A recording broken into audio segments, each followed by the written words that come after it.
recording? I am recording. I'd like to introduce Marshall Schrago. Marshall was Marian's second daycare child in 1971. That sounds about right. Marshall, where do you live now? I currently live in Barcelona, Spain.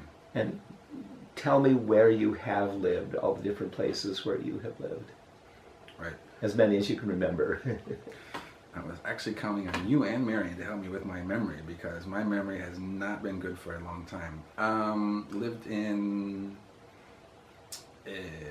Minneapolis, Amherst, Massachusetts for university, and then pretty much directly after that going to Montpellier, France. Okay, Montpellier, France, okay. And came back and went back and lived in Montpellier, France for a long time. And then moved to Kuala Lumpur, Malaysia. Lived there for about 5 years. Okay. And recently have moved from Kuala Lumpur back to Barcelona, where we've been now for, I guess, is it 2 or 3 years? Coming up on 2-ish years. Okay. And you have kids now, don't you? I have 2 monsters. Tell me about the kids. What are their names and how old are they? Zara Leia just turned 4 on April 8th of this year. And so Moïse, whose full name is Moïse Alexandre, and who, for nicknames, we call him Mumu or Moisha, after my father. Moisha will be, it'll be 6 in November, that's right. There are some questions that should only be asked to the mom. It'll go faster, yes. Well, because I know that they were 5 and 3 for so long, and now they're 4, almost just turned 4, and soon to be 6. So I have to keep thinking. It's easier to quote the date of birth. That I don't get wrong.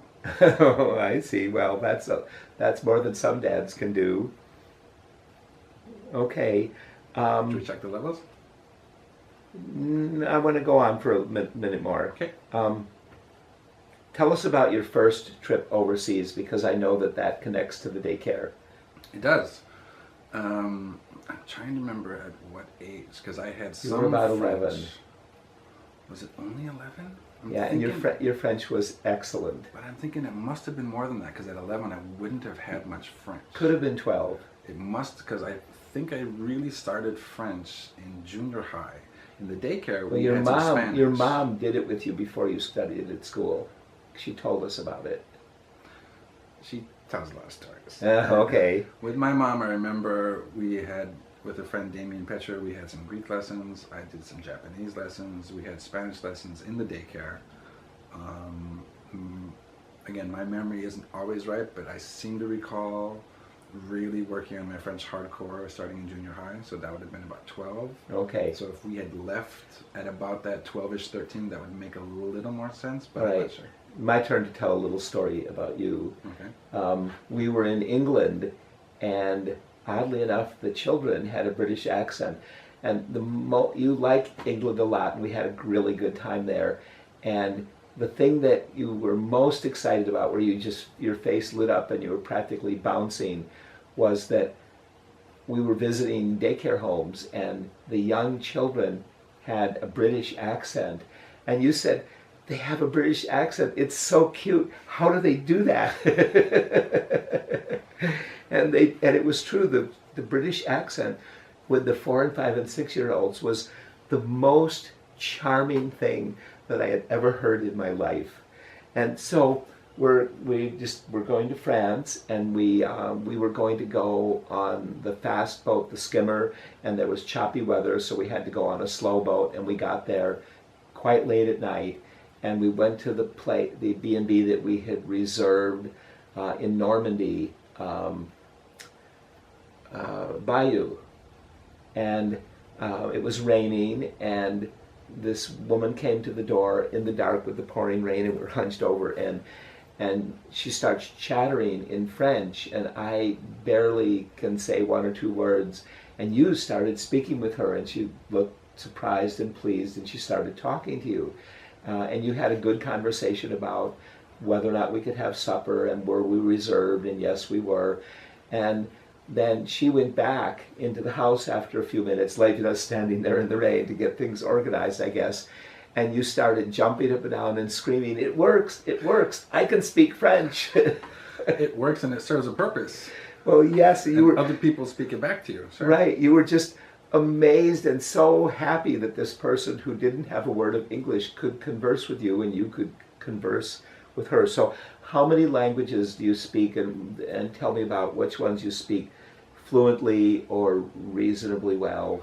Well, just to finish on that story, I can remember the idea behind that because I knew people that were more into things, maybe chemistry and test tubes. When you have an experiment, you have an end result.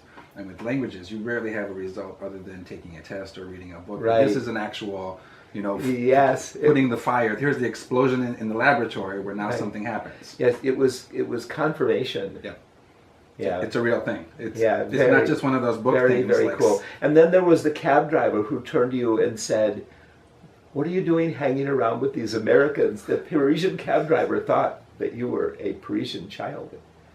That I don't remember, but I like it. He asked me, he asked you, he looked at you and he said, "Why are you hanging around with these Americans?" He was a little bit worried about, like maybe we had kidnapped you or something so that you could interpret for us. So I was too young to be able to say in good French, probably I'm skimming money off them, so don't say anything. Yeah.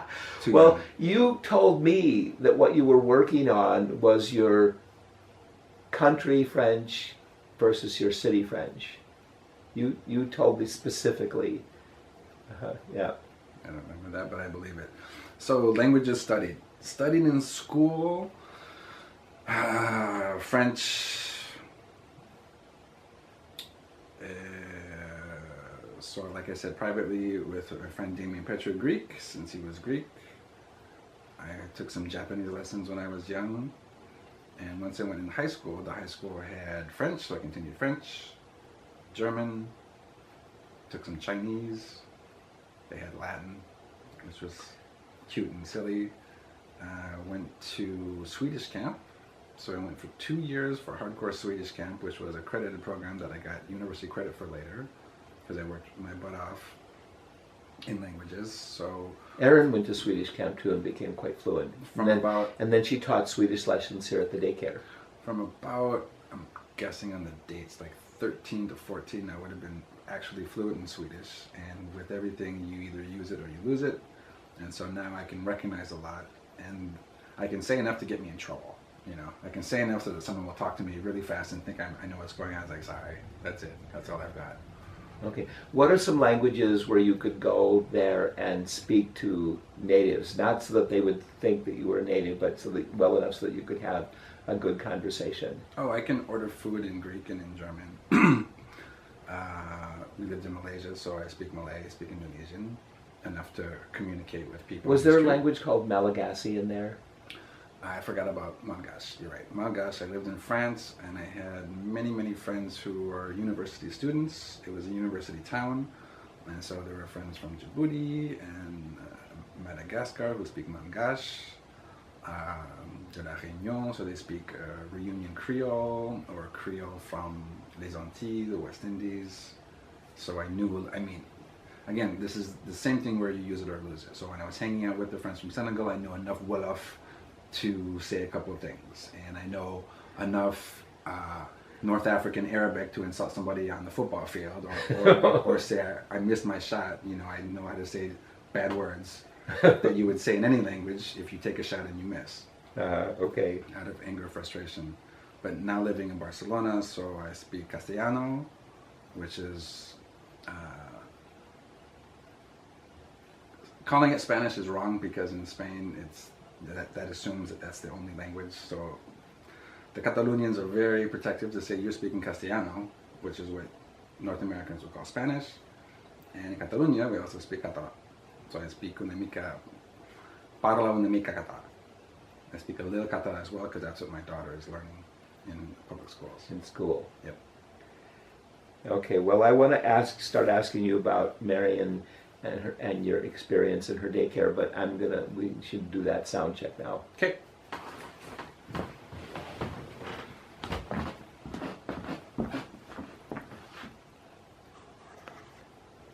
And I'm going to go back and